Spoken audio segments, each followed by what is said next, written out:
Hello guys, this is शुभ। और आज मैं आप सबके सामने आया हूँ कुछ मित्रों के प्रश्न लेके। और प्रश्न मेनली डर पे है कि डर क्या होता है, हमें डर क्यों लगता है, इससे बचने के कोई उपाय हैं कि नहीं, एक्सेट्रा एक्सेट्रा। तो डर क्या है ये जानने से पहले सबसे महत्वपूर्ण ये जान लेना है कि डर लगता किसे है। इसका लोग कहेंगे कि क्या बात कर रहे हैं, ये तो सबको पता है डर हमें लगता है।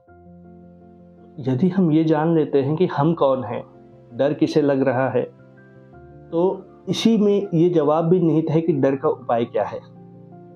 कैसे समझते हैं हम क्या है, डर किसे लगता है, डर है क्या। चित्त यानी हृदय यानी हमारा मूल रूप, जो अंदर रह के सभी चीजों को महसूस करता है। कोई खुशियां ऊपर से निकलती हैं तो वो चित्त पे छाप छोड़ती है, और कोई दुख ऊपर से निकल जाता है तो चित्त अंदर से द्रवित हो जाता है। तो अंदर जो चित्त है उसे कुछ लोग आत्मा कहते हैं, कुछ लोग अलग अलग नामों से पुकारते हैं। मैं इसको चित्त कहता हूँ। मैं चित्त क्यों कहता हूँ, क्योंकि ये वो चीज़ है जो शाश्वत है। मैं शाश्वत चीज़ को पकड़ता हूँ। वो चीज़ जो आपके भीतर शाश्वत है, उसी पे तो सारी चीज़ें होके निकल सकती हैं। वो ज़मीन जो शाश्वत है उसी पे तो आप होके निकल सकते हैं। वो चित्त जो शाश्वत है उसी पे तो आपका शरीर होके निकल सकता है। उसी पे तो भावनाएं होके निकल सकती हैं। जो बेस है उसी पे तो सारी चीज़ें होके गुजर सकती हैं। तो बेस को पकड़ना बहुत ज़रूरी है। इसीलिए मैं कहता हूँ कि हमारा मूल स्वरूप हमारा चित्त है। तो चित्त में सारी चीज़ें होती हैं, सुख दुख हर्ष विषाद, भावनाएं सारी चित्त से होके निकलती हैं। तो यदि जीवन में कोई भी घटना जो घटी हो या ना घटी हो या जिसके घटने की आशंका हो, इन सभी चीज़ों से जो भी चीज़ चित्त के संकुचन का कारक बने, उस चीज़ को हम डर कहते हैं। जिन चीज़ों से हमारा चित्त कमज़ोर होने लगे, क्षीण होने लगे, हम संकुचित होने लगे, हमारा रेडियस छोटा होने लगे, हमारा पराक्रम सिकुड़ने लगे, हमारे काम कम होने लग जाएँ, हम चाह के भी चीज़ें ना कर पाएँ, उस चीज़ को मैं डर कहता हूँ।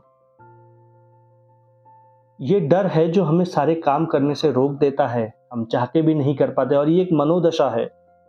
मनोदशा है इसका ये मतलब नहीं ये होती नहीं है। मनोदशा है का मतलब ये अवश्य एग्जिस्ट करता है, इसको नकारा नहीं जा सकता। और जब तक आप किसी चीज़ को नकारेंगे आप उसका उपाय नहीं ढूंढ सकते। स्वीकार करके ही उपाय ढूंढा जा सकता है। तो डर को स्वीकार करना प्रथम चरण है। वो सभी कारक जो हमारे चित्त को छोटा कर देते हैं, उसके पोटेंशियल को घटा देते हैं, किसी चीज़ में रिस्ट्रिक्शन ले आते हैं, उसे डर मैं कहता हूँ। वो चीज़ें डर हैं। तो डर का मूल क्या है? डर का मूल है नष्ट हो जाना, किसी भी प्रकार हानि पहुंचना। हमें किसी भी प्रकार की हानि का महसूस होता है, चाहे वो शरीर की हो, चाहे मन की हो, चाहे आत्मा की हो, चित्त की हो। हालांकि ये हमारी मूर्खता है जो हम ये मानते हैं कि चित्त भी नाश हो सकता है। तो कैसे जीते फिर डर से? डर क्या होता है ये हम समझ चुके हैं, पर डर से निकले कैसे? डर से निकलने का उपाय बहुत सरल है। 3 आयाम हैं, शरीर मन आत्मा। आप जानते हैं कि आपका जो शरीर है वो नश्वर है। अपने समय आने पे वो नष्ट होगा ही, वो हर सेकंड नष्ट हो ही रहा है। और एक समय आने पे वो पूर्ण तरीके से नष्ट हो जाएगा। वो समय अपने परम्यूटेशन और कॉम्बिनेशन के अनुसार निश्चित है, उसके तरीके भी निश्चित हैं। उसमें कुछ परम्यूटेशन और कॉम्बिनेशन हैं जो आपके कर्म के अनुसार बदलते रहते हैं। तो शरीर का नष्ट होने का बहुत भय नहीं होना चाहिए, क्योंकि वो ऑलरेडी फिक्स है। तो हमारे शरीर को यदि हानि होनी है तो वो होगी ही। तो हम अधिक से अधिक ये कर सकते हैं कि हम अपने शरीर को यथासंभव कर्म करते हुए जितना सहेजना चाहिए, जितना बचाना चाहिए, उसके प्रयास करें। और प्रयास कर देने के बाद जो भी फल आए वो परमेश्वर पे छोड़ दे, वो नियति पे छोड़ दे। अगर आप एथीस्ट हैं तो वो समय पे छोड़ दीजिए, आप अपना कर्म करिए, यही तो आप कर सकते हैं। उसके बाद क्या होगा क्या नहीं होगा वो कौन जानता है। यदि आप थीस्ट है, आप परमेश्वर को मानते हैं, तो परमेश्वर पे छोड़िए कर्म करने के बाद। तो जो शरीर का डर है, जो देह का डर है, वो अपने समय आने पे अपनी नियति को फलित होगा ही। और जो चीज़ हो जाएगी, जिस चीज़ को आप टाल नहीं सकते, उस चीज़ का डर कैसा? डर तो उसमें हो सकता है जिसको आप कुछ बचा सको, जहाँ आपका थोड़ा सा अधिकार हो, जिसका आप प्रयोग करो तो चीज़ें बदल जाए, जिस चीज़ पे आपका अधिकार ही नहीं है उसका आप क्या डर। तो हमारी क्षमता के बाहर की चीज़ है वो, उसका डर निरर्थक है। शरीर का डर निरर्थक है। हम अपना कर्म अपने हिसाब से करेंगे, बाकी जो होगा वो हमारी नियति, हमारा समय, हमारे परमेश्वर का प्रसाद। तो फिर डर किस बात का? दूसरा डर आता है मन का। और कुछ लोग मन और आत्मा के डर को एक ही डर समझते हैं। आत्मा अनश्वर है, जिन्होंने अपने आत्मा के स्वरूप को नहीं जाना है वो लोग आत्मा के लिए डरते हैं, और जिन्होंने जाना है वो जानते हैं वो अनश्वर है। अनश्वर को किस बात का डर? आत्मा का डर तो बेबुनियाद है, बेबुनियाद है। तो बचता सिर्फ और सिर्फ एक डर है, और जो मेन डर है, जो हम सब लोग का मेन डर है, वो है मन का डर।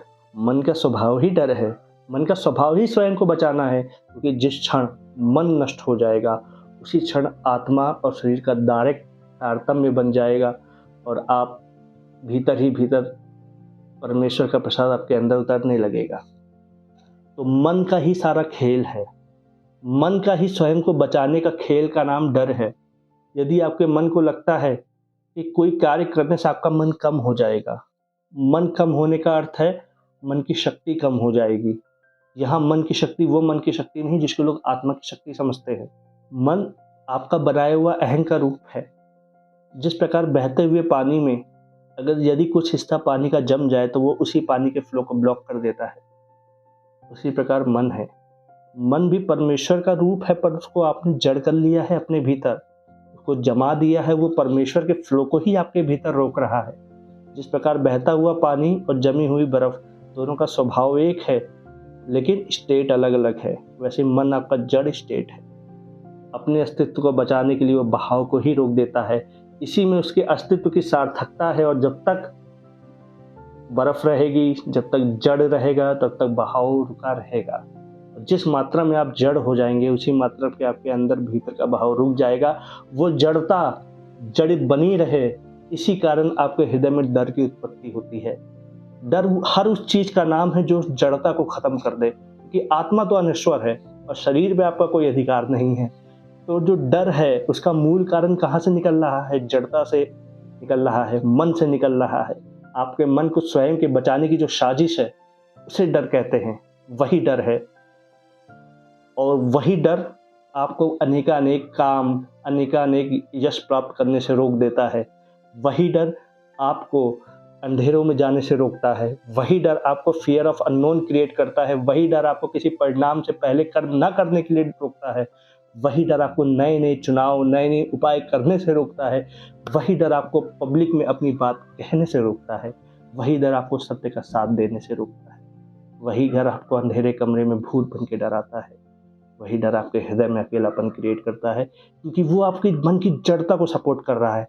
जितना आप अधिक डरेंगे आपके मन की जड़ता उतनी बढ़ती जाएगी, आप उतना फ्लो से अलग होते चले जाएंगे, आपकी जड़ता का अस्तित्व उतनी ही प्रबल रूप से बढ़ता जाएगा। और यही जो जड़ता है स्वयं को बचाने के उपाय को डर के रूप में, डर के आवरण के रूप में आप में व्याप्त कर देती है। छोड़िए इसको, हटाइए, अनुसर स्वरूप की तरफ बढ़िए, स्वयं को पहचानिए, अपने चुनाव लीजिए, अपने कर्म करिए, कर्म में रत होकर कर्म करिए, सुख दुख की आशा से मुक्त होकर कर्म करिए, अपने स्वरूप की ओर जाइए, अंतर्मुखी होइए, स्वयं को पहचानिए। परम प्रेम।